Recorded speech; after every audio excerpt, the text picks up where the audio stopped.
بەناوی خوای گەورە و میهرەبان وەک ئەنجومەنی سۆرانی كۆمەڵی ئیسلامی بۆ ساڵی دێم بە هاوکاری لقی سۆرانی مامۆستانی پێشەنگ توانیمان خولی ئایندە بکەینەوە بۆ پەروەردەکردن و پێگەاندنی منداڵان.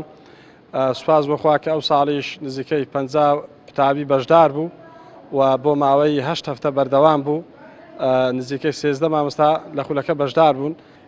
ئێمە وەکو ئەنجومەنی لقی سۆرانی ئەنجومەنی مامۆستایانی پێشەنگ بە هاوکاری بەڕێز ئەنجومەنی سۆرانی کۆمەڵی ئیسلامی کەوام خولەمان بۆ منداڵە چاوگۆشەکان کردبووە بۆ ماوەی 8 هەفتە. ئەمڕۆ کۆتاییمان پێهێنا.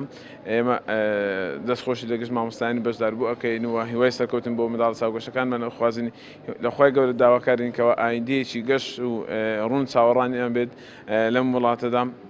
ڕێز و سڵاو بۆ ئەو مامۆستانەی کە لەو خوان ماندوو کردووە بۆ ئێمە تاکو ئێمە بخوێنین دەستخۆشیان لێ دەکەین مامۆستا.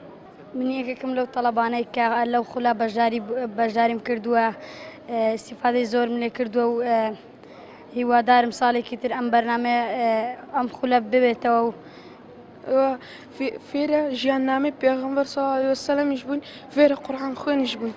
زۆر سوپاس. دەستخۆشی لە مامۆستاکان فێرە قورئان بووین، فێرە ئاداب بووین، فێرە هەموو شتێک بووین. زۆر سوپاستان دەکەم.